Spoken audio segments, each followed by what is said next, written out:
Hello and welcome back to Debunking Fitness by Kay. I am your host. I am Kay. My name is Kirsten and welcome back to another week. I want to start out by saying I do apologize. I noticed that last week the first 10 seconds of my audio was absolute garbage. Not sure what happened there. I have no idea. So hopefully this week is much, much better. But thank you for being here. I am excited that you're here. I'm ready to dive into another topic, one that I feel pretty passionate about, which is you must cut out all treats to lose weight, let's get into the nitty gritty because this topic fires me up. But first and foremost, since I do this podcast all by myself, let me tell you some updates about me.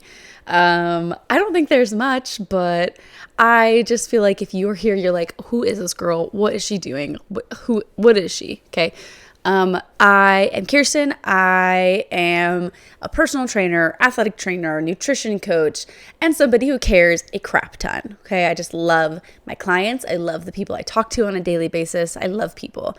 I got into this space. I am a personal trainer, fitness coach, nutrition coach, and I kind of cater towards outdoorsy women who just want to keep living their lives, living their best selves outside, who want to snowboard, surf, hike, backpack, rock climb, whatever, because I'm one of those people and I get it. And it's so possible to continue to do that for years and years and years. Or even if you want to get into it and you're brand new to this space, I help you out. So I do a one-on-one coaching. I do just nutrition coaching, just personal training. And I also do a lot of rehab and injury management sprinkled throughout my coaching because that's what I have a massive background in. So if you're that sounds perfect for me, oh my gosh, you are the savior to my life struggle, then go to my website, www.performancebyk.com, shoot me a message on there, or shoot me a message on my Instagram, give me a follow, shoot me a message.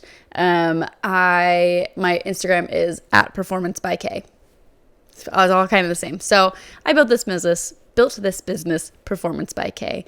It's my baby, it's my bread and butter. But to be fair, the highlight of my whole company is my clients, is the people that I work with, because I would not be successful. I would not be where I am today if it weren't for my amazing clients and my continual clients that come in, because they make my company. It is not me. I don't do a dang thing. It is my clients. So if you are one of my clients and you're like, girl, yeah, welcome. I love you. You're awesome.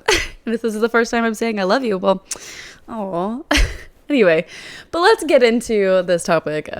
You must cut out all treats to lose weight. I think that's all of my life updates. I don't really have a ton. I guess I didn't say any life updates at all. I just kind of told you about who I was. I don't really have any life updates. I'm just doing the thing. I work tonight. I am just staying alive. So anyway, you must cut out all treats to lose weight.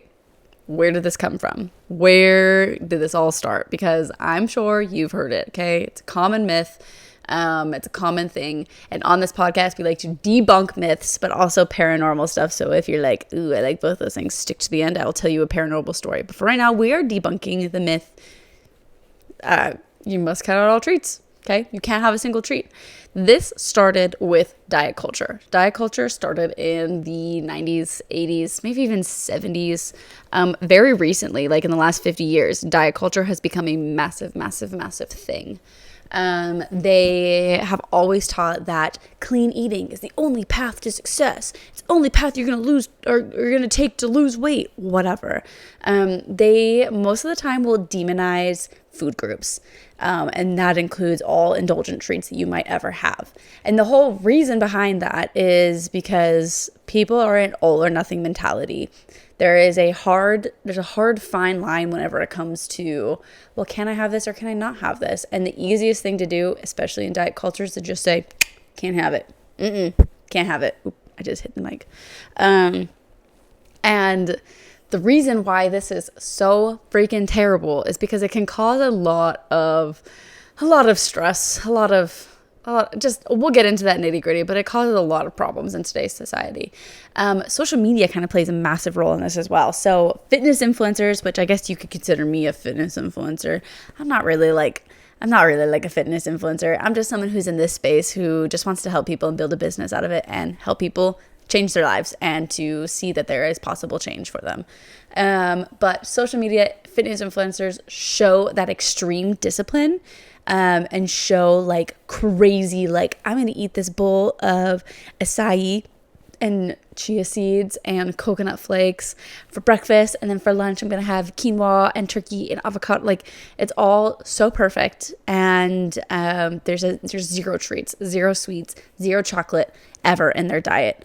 But that's not true, because what those people showcase, and what they share with the world is not the whole picture.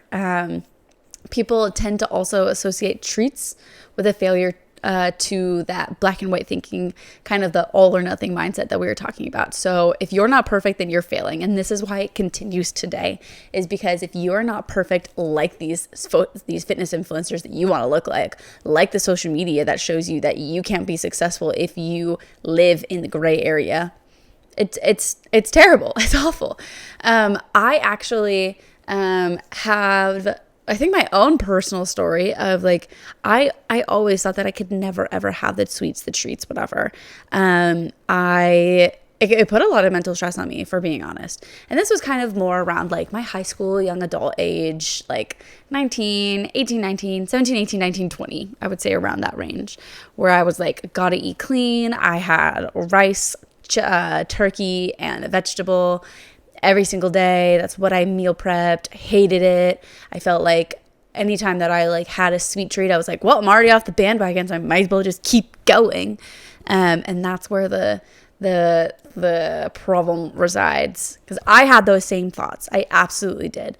But in, I would say more like 23, 24, once I like graduated college and kind of started like doing the thing, living the life, working the full-time job, wasn't in college, having a good time.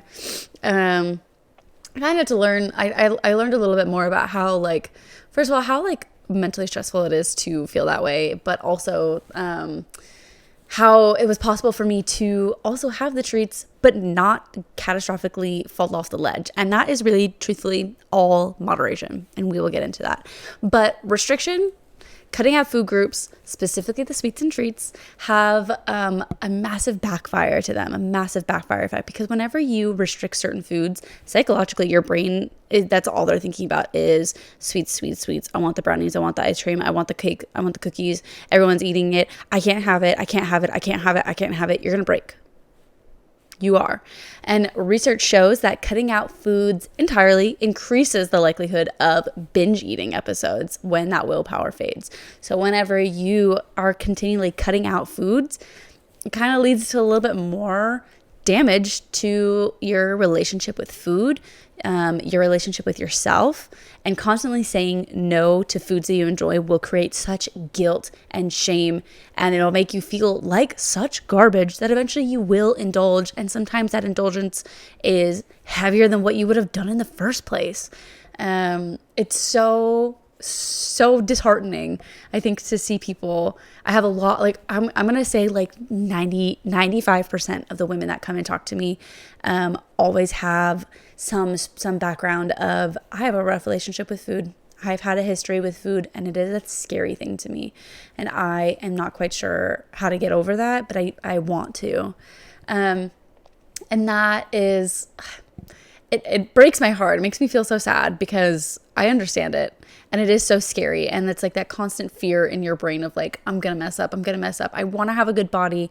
But it's that like lack of clarity too. And the confusion that the world dishes out on social media that like make it feel like you can't have both. And then whenever you want to have both, you're doing something wrong. And it makes you feel like you are not going from like point A where you started to point B where you want to be. You feel like you're not making progress because you're just so full of confusion. I hate it. It makes me sad, but there is a way around it. Don't worry, we're going to get to it. So let's talk about the science of weight loss, the science of calorie balance, the science of all of these things that you're like, I want to lose weight. Okay, how do we do it? Scientifically. And this is very specific. Weight loss comes down to burning more calories than you consume. Truthfully, that is literally it. You don't lose weight by eliminating specific foods because you can overeat healthy foods. And that's another myth that we could tackle another day. But like people think, oh, I'm just eating healthy. You can overeat healthy foods and you can gain weight off of eating healthy foods.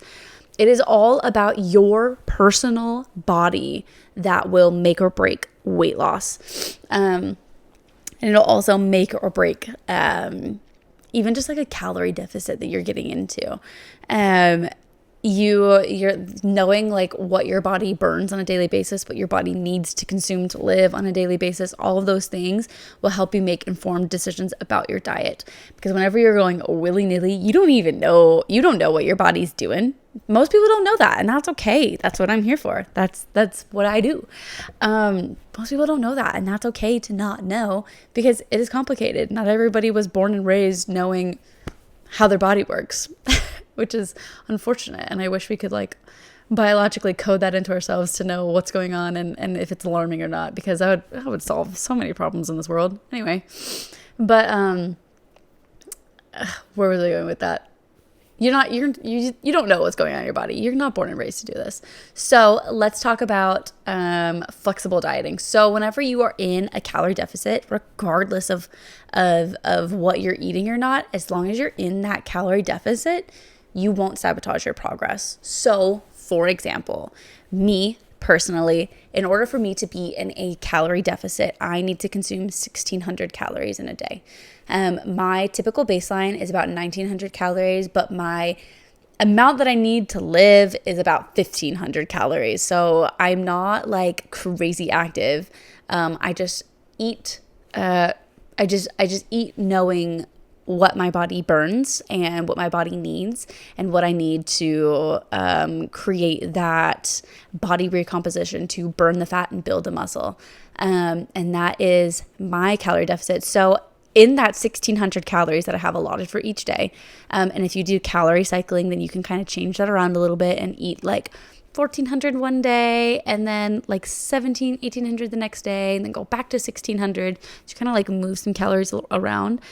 For the most part, as long as you are maintaining an average of 1,600 calories a day or whatever your calorie deficit level is, then you will create weight loss. You will have fat loss, specifically fat loss, if you pair it up with strength training, because then your body is building muscle alongside of burning fat. So that's that body recomposition. That just means burning fat and building muscle both at the same time. And so whenever you are in your 1,600 calorie deficit, like me, I can have whatever I want within that 1,600 calories. I can have a Twinkie if I'm craving a Twinkie, even though I'm gluten intolerant and dairy intolerant. If I wanted a Twinkie, I could have a Twinkie, just as long as I'm within that range of calories. Now, let's be honest, and let's be fair, a Twinkie has a lot of calories in it, and it's so small, and it is so dense with calories, it is not going to fill you up. Therefore, this leads to the problem where people tend to overeat because all of this sweet, delicious, good stuff in this world doesn't really fill us up. And so in order to fill us up, we eat a lot more than we're supposed to, and that kind of leads to that weight loss or that weight gain. And so this kind of brings me to an 80-20 approach. I'm sure you've probably heard this, and if you have not, basically it means having a diet that is 80% whole foods, rich, good, like new or natural foods, like your broccoli, your whole grains, your meats, your fruits, like stuff that you find on the outskirts of the grocery store. And then that other 20% of the time, allow for indulgences. So allow yourself to have the snacks, the treats, the good stuff in this world. And then what this approach does is that it helps decrease those feelings of deprivation because you are still having those sweets. You are still eating what you want to eat while still 80% of the time having those good foods that are full of nutrients, that are full of proteins, carbs, healthy fats, all of those things that your body needs to function correctly, still full of it. And this will also help create long-term sustainability. So something that I pride myself in is that I teach my clients long-term how to make sure that they are losing the weight and living the healthy lifestyle that they want to live for life. I make it so that my clients come to me and work with me and learn a lot from me so that they can sustain this process for the rest of their lives, and that they don't need to feel 3 years down the road like, oh my gosh, I'm gaining weight again. I don't know what's going on. I don't know how to fix it. I need to talk to somebody again. I make it so they're like, oh, I understand what's going on with my body. I understand that I need to do a calorie deficit, and this is the amount that I need to eat, and these are the levels that I need to eat, and this is what this is going to do for me, and blah, blah, blah, blah. Okay. And so whenever you eat this diet, it will follow you for life. It is super sustainable, and it shows that you can eat dinner out on date nights, on Friday nights with your significant other. You can enjoy your date nights. You can enjoy family pizza nights. You can enjoy an ice cream dessert. Just as long as you are creating that healthy balance. It is all about a balance. And yes, like there is such thing as having an unhealthy balance where someone says, oh, I can have the unhealthy stuff. I can have the sweet treats. I can indulge. And then it flip-flops where they're having indulgences 80% of the time. And then the other 20% of the time, they're like, well, I had a banana today. Don't know when I ate vegetables last, but like I had ketchup and that's a vegetable, like that's just not what we're looking for here. And I think you know that. I think we all kind of know that. A big thing too is that a lot of people have an emotional connection with food. And so a lot of people also use food as comfort. Socially, they use food, especially around the holidays. There's a lot of events that surround food. And a lot of those times, those events, those special things, have sweet treats in them. And it can make people feel like they can't attend these events. They can't be a part of celebrations because of the temptation to have the sweets. But you can have the sweets. You can. You absolutely can. It is all about the 80-20 balance. 80% of the time, have the good whole foods, and 20% of the time, indulge. And if you know you have a birthday party coming up this weekend, like maybe don't have like a sweet treat like Monday, Tuesday, Wednesday night, like maybe like save it so that you can like really enjoy yourself on Friday. Okay. And it's all about like knowing what's good for your body and know that you can have those sweet treats. Also, if you are someone who loves food to make you feel better as comfort-wise, you're feeling really stressed out, you want some sweet treats, you want something super tasty, this is the moment where you eat until your heart feels a little bit better, and you eat until you're satisfied. So you do not need to have the whole pint of ice cream to make you feel better. You maybe need like a couple of bites, and then you're like, okay, I feel good. Because with that, there's a big association between like, it's like a serotonin boost. Like, for example, for somebody who is like addicted to cocaine, okay, this is an extreme example, but whenever they have cocaine, they feel amazing. It is very similar relationship in our body whenever we enjoy sweets, because we are allowing ourselves to have the delicious thing that gives us that serotonin boost. And whenever we are stressed out, just like a coke addict is stressed out, they take a hit, because it'll help them manage those feelings and help them have a little bit more of like a serotonin boost. It brings them comfort. It makes them feel emotionally better. Same thing with sweet treats. People do the same thing. It's called like stress eating. It is so common. But this is the moment where we try to view our food as fuel, and use those like emotional pleasure moments where you want to have food be that source, to fall in line with a balanced approach to it. So like I said, if you want ice cream, don't eat the freaking whole pint, okay? Have a little bit of it. You can have a little bit of it to help alleviate some of that stress and to make you feel a little bit better while still maintaining that balance. It is so possible. Let's talk about metabolism myths. Also, I have a blanket here. If you're watching the video, you can see my blanket. It's cold in my house.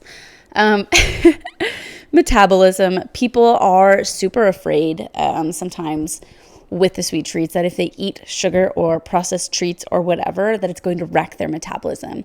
If you're one of those people who believes that your metabolism can get absolutely trashed by having one cookie, just know that that's not true.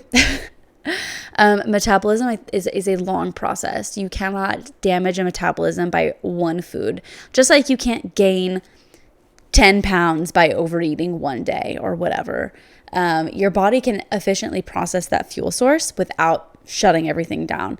The danger really lies like with your metabolism, with that chronic overconsumption, like I said. So if you overeat every single day for a year, yeah, you're going to gain some weight. Not even a year, like it could be a couple of weeks. If you're overeating consistently, you're going to gain weight. If you're having all of the sweet treats that are causing you to overeat, you're going to gain weight. You're going to lower that metabolism. But the occasional indulgence in a sweet treat will not damage it. It absolutely will not. It's that chronic overconsumption of the sweet treats, of the extra food, that will lead to metabolic dysfunction. And so, with that, let's talk about, okay, Kirsten, like we've talked about all of these things. How do we use practical strategies with maintaining this in our lives? Like, how do we implement this into our day-to-day? Because I'm still scared of sweet treats, and I'm still not convinced that I can do this. And I feel like I'm just going to crash and burn. And I just feel like nothing that I'm going to do is going to make this work. And I really just want to avoid it because it's just going to make me gain weight. If you're thinking that right now, here's some tips for you. So, portion control. It is okay to enjoy small portions of sweet treats once a day. If we're being honest, you can have a half a cookie once a day. If you're like, cookies are my jam, love cookies, you can have them. This is portion control.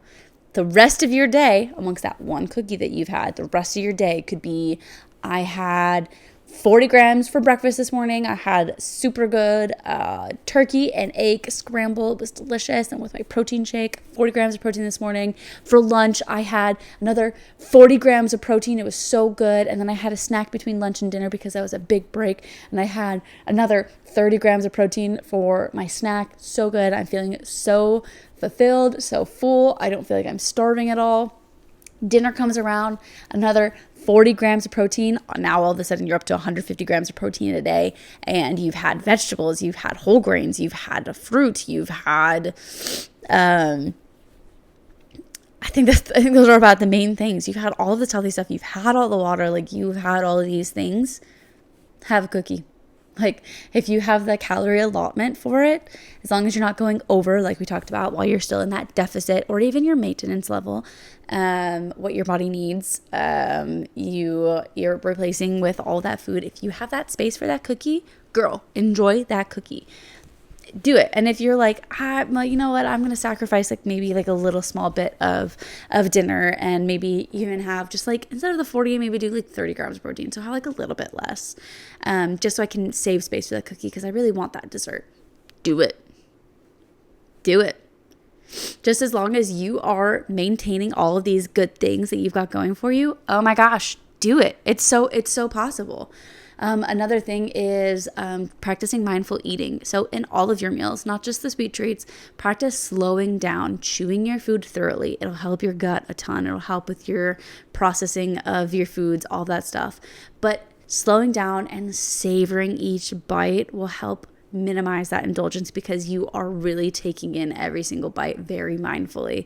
And last but not least, do some pre-planning. Something that I always encourage my clients to do is to plan their meals, plan their day the day before, and plug it all into MyFitnessPal the night before. Just like while they're like winding down, laying in bed, playing on their phone or whatever before they go to sleep. Log in all of your meals before the next day, so you know what you're going to eat, you know where you have your calorie allotment at, you know what your meals are looking like, and then whenever you are like, you know what, I can have a cookie tomorrow, plan for that. Don't treat your treats like spontaneous cheats.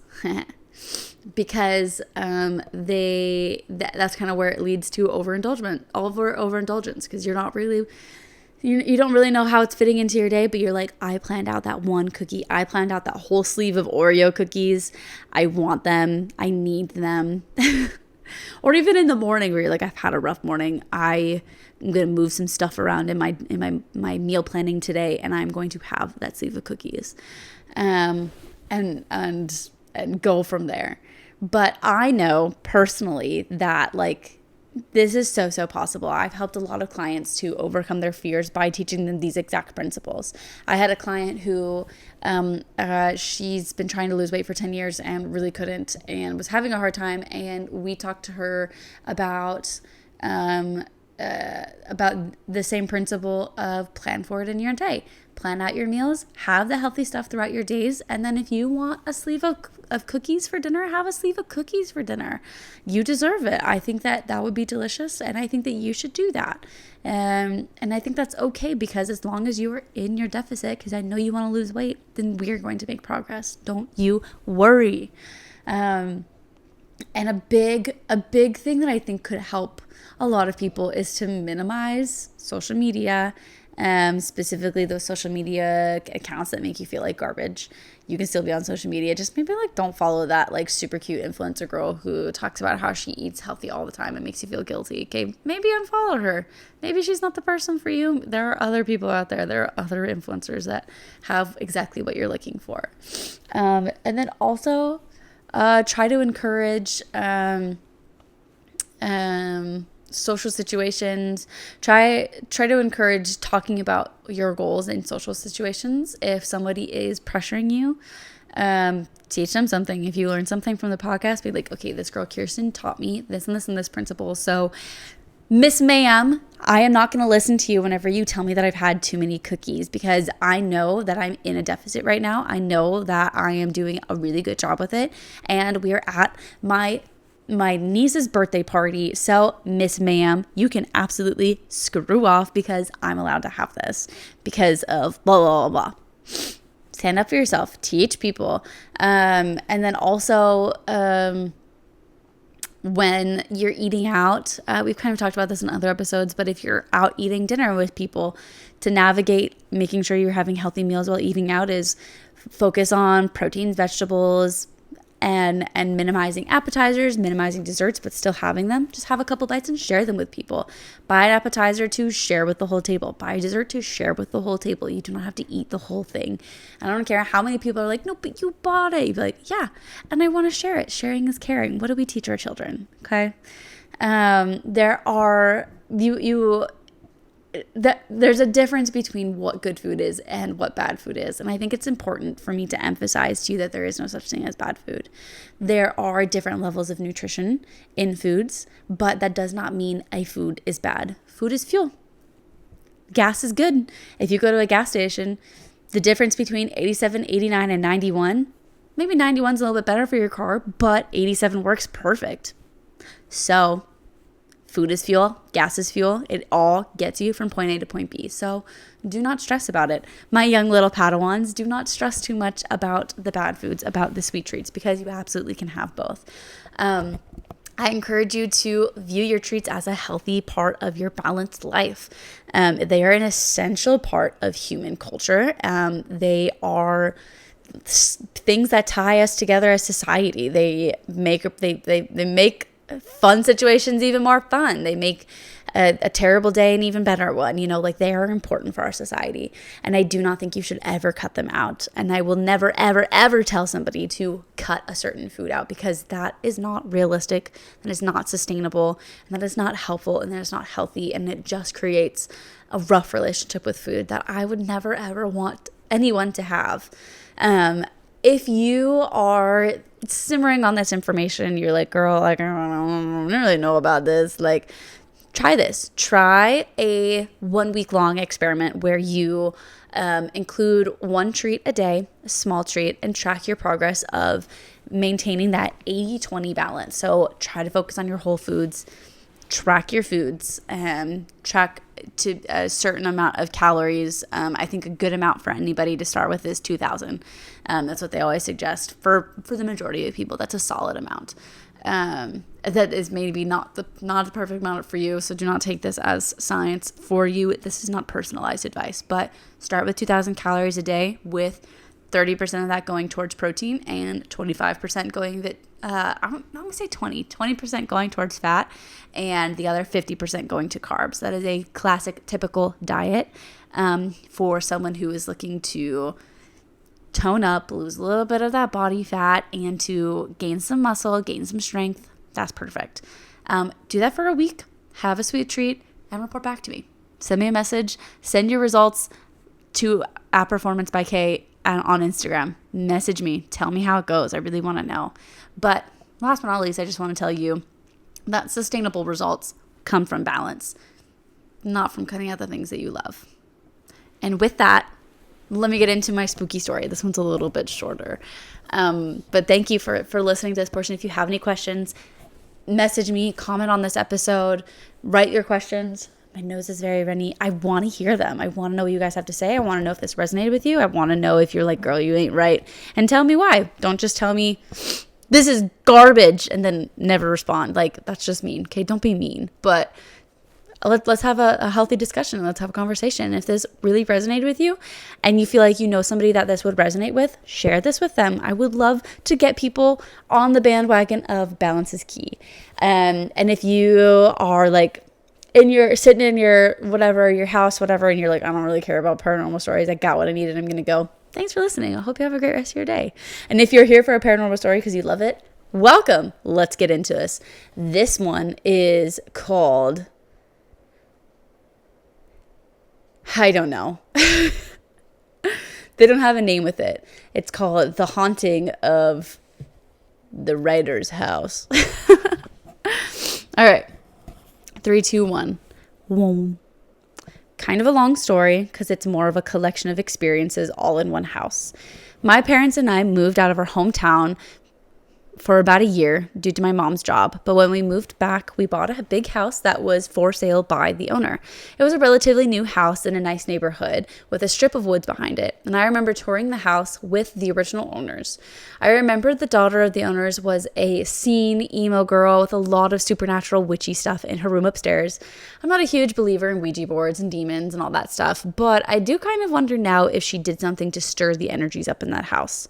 Shortly after we moved in, my uncle moved in with us. And for context, he is my dad's half-brother with a big age difference between them. So he's closer to a brother to me than an uncle. It was his first year of college, so he was gone during the week and would come home late Friday night. When he got home, me and my parents were at the store, so he was home alone. He went upstairs to get his Xbox set up for the weekend and heard something in the attic. He had no clue what the noise was, and he thought maybe my dad had put something in there to prank him. He goes to see what it is and finds an old school pencil sharpener, like the kind that you put on the wall and it's just spinning and spinning and spinning, as if somebody is quickly spinning the handle. He stands there for a second and then just stops suddenly. It doesn't slow down. It just stops. That's crazy. My uncle bolts out of the house, just sits in his car trying to call us. And when we get home, he tells my dad what happened. And my dad just kind of brushes him off. My uncle refused to be alone in that house after that. I had no idea about any of it. I guess he never told me because he didn't want to scare me. And my dad didn't believe it. Over the next year, weird stuff would happen upstairs all the time. Things were constantly unplugged from the walls. Sheets would be rumpled like someone sat on them. Curtains would move. Doors would shut and lock. And my mom and I are pretty sure something's up. But my dad refuses to believe in ghosts or spirits. Eventually, my uncle got his own place and moved his stuff out of the upstairs room. My dad lost his work from home job and my parents got separated. And when my parents reconciled, my dad had gotten a new job and we'd have to move again. It was one of the last nights living at that house before we sold it. And for some reason, my dad slept in the room upstairs while my mom was working a night shift. He got up super early every morning to commute to an hour to his new job. It was still dark out when he would go downstairs to get breakfast, and when he went down there, he sees a white glowing mist at the foot of the stairs. He said it was kind of a vague shape, but it was as if someone was about to climb onto the first step, hand on the railing and all. He went stock still and suddenly felt freezing cold in the middle of July in Tennessee, so much that he could see his breath. Now remember, my dad has categorically denied anything paranormal this whole time living in this house. He said he'd never felt so scared in his life. I guess his fight or flight finally kicked in and he said out loud, "All right, I believe you, now go away." And it just disappeared. As far as I know, nobody experienced anything after that, but we moved shortly thereafter, so who knows. My dad won't say he believes in ghosts, but he will say he doesn't think people are making it up anymore. It was weird. Lots of weird things happened in that house upstairs that scared my family, but it was my favorite house I've ever lived in. Whoom. That's it. Very quick, short, a little spooky, a little interesting. I feel like I'm like in the dad's boat. But I definitely believe, but like I've never experienced anything, so I'm quick to be like, nah, it was just this, no, it was just this, because it's not super like evident. But if I saw something like that was like extremely evident, like a white mist standing on the stairs, like it was about to walk up, and I felt absolute terror, yeah, maybe I'd probably start believing after that. Or if I saw the pencil sharpener just spinning and spinning and spinning, and all of a sudden just stop, yeah, that probably freaked me out too. So I don't know. Anyway. That is it. Let me know your thoughts below. Let me know if you have a spooky story. Comment it below. Message me at Performance by K on Instagram, the story. Or if you want to, I'm going to build an email, I think, for this. You can email me. Not right now, though. Just go to my website and I'm going to try to design my website so that you can input your own stories there. But if you have a story, message me at Performance by K on Instagram. That is the way to reach me. And if you write it out in like a double space PDF or whatever, and email me the link, message me the link on Instagram. That's even better. Anyway, or you can just comment it on below. Comment your stories on YouTube, on wherever you're listening to this podcast at, because eventually maybe I will get it on other platforms. But right now it's just on Spotify. So anyway, I hope you guys have a great rest of your day. Thank you for listening. Thank you for tuning in. I love talking about all this stuff, so I hope you learned something today, and I hope that you were spooked today, and let's live happy, healthy lives together. Let's do this. All right, guys, have a good one.